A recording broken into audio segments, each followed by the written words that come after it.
Welcome back to our channel. I'm so glad you've joined me again for another deep dive into the heart of spiritual truth. If this is your first time here, let me say you've arrived in a space dedicated not to Chao inspiration, but to transformation.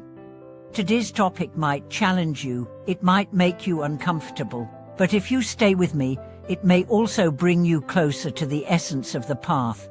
We are going to explore a question that almost no one asks, but that lies at the root of so much confusion and spiritual stagnation in modern practice. Can being too clever, too sharp, too intellectual actually blot your path to true awakening? Master Chuan once said, too much cleverness turns into cunning, and too much insistence on truth can become fanaticism. He wasn't speaking abstractly. He was talking about a phenomenon that happens often, especially in today's spiritual world, where information is abundant, but wisdom is scarce. Let's begin by asking, what does it mean to be clever in spiritual practice? Many of us, especially those trained in logic, analysis, and academia, enter the path through the doorway of thought. We study sutras, we debate, we build systems of logic around Dharma, we read, analyze, compare lineages, critique interpretations. At first, this seems like diligence, but slowly, it can become a trap. The trap is subtle. You begin to believe that knowledge equals wisdom, that the more you know, the more you've advanced, that understanding concepts intellectually is the same as realizing them experientially, and before long, the heart dries up, compassion turns into condescension, humility becomes replaced with philosophical arrogance. Master Chuan observed this with clarity.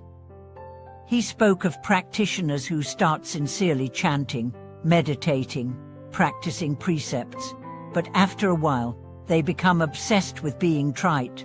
They argue about interpretations of emptiness, they dismiss other paths as inferior.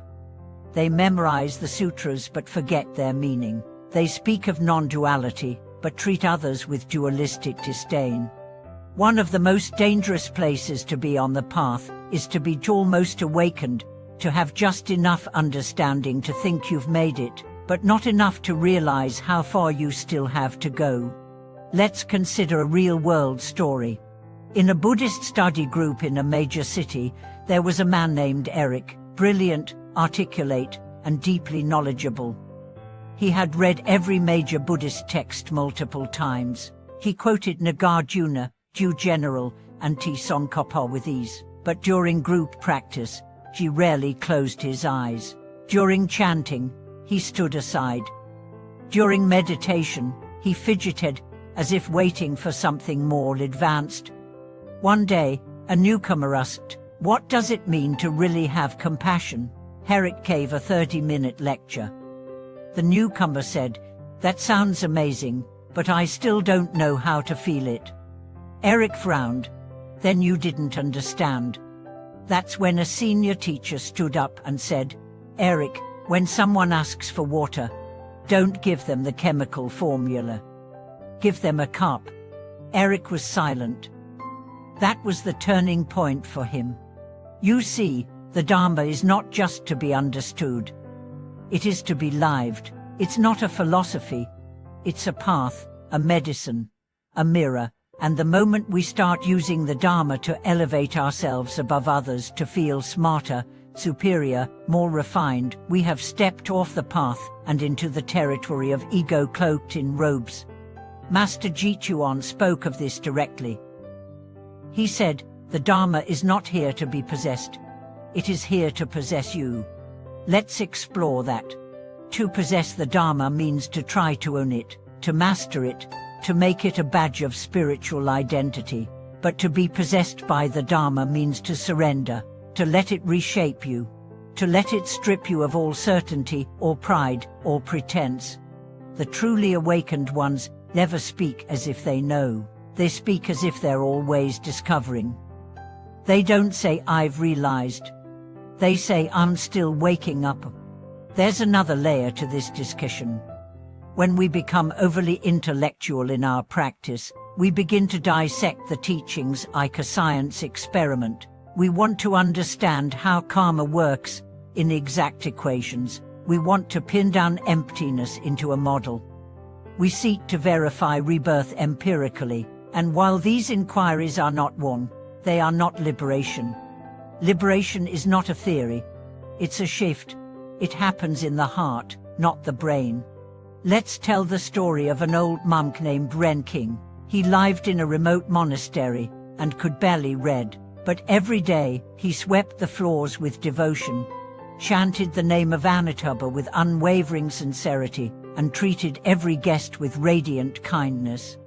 A scholar once visited and asked, "What is the essence of the Heart Sutra?" Renking smiled and said, "When my neighbor is sick, I bring soup. When I'm tired, I rest and chant the name of the Buddha." That is my understanding. The scholar laughed, thinking the monk was simple. But years later, the scholar suffered a breakdown. He returned to that same monastery, and Renking sat beside him in silence for an hour. No lectures, no teachings, just presence. The scholar said, "I learned more from that hour of silence than from all the books I've read." Because wisdom is not always loud. Sometimes it's the quiet echo of a heart at peace. Let's be honest, in today's spiritual marketplace, it's tempting to build an identity around knowing Dharma, to write essays, to lead discussions, to collect initiations and titles, but none of this brings you closer to liberation if it's not matched by humility, service, and transformation. So what's the cure for the cleverness trap? It starts with feeling. Let yourself be broken open. Allow the teachings to touch your wounds, not just your intellect. Chant with tears, meditate with longing, bow with your whole being. Next, stop debating. Not forever, but take a break. Go a week without arguing about the Dharma. Instead, live it. See how kindness feels. Watch your reactions. Observe your mind without analysis. Just see, just be. Third, serve. Clean the floor, wash dishes. Help someone without telling them you're helping. Do it without reward, without recognition. That's when you'll feel the true Dharma entering you, not as theory, but as transformation. And finally, pray, not for powers or visions, but for sincerity. Ask the Buddhas to melt the walls around your heart. Ask them to let you see clearly. To see your pride, to see your ignorance, to see the suffering of others as your own. Because that's what it means to be truly wise, not to know more, but to love deeper. I leave you with this: being smart is not a sin. But being smart without humility is a dead end. The path is not about proving anything. It's about becoming nothing. And from that nothing, everything flows. Thank you for joining me in this deep reflection. If this message touched you, or made you think, please share your thoughts below. Have you ever fallen into the trap of cleverness on the path? How did you find your way back to sincerity? Please like this video, subscribe to the channel, and share this with someone who may be stuck in their head but yearning to open their heart. Thank you for watching this video. May your practice be wise, but also warm. May you learn deeply, but live even deeper. And may you never forget the truest Dharma is not in your mind, it's in your heart.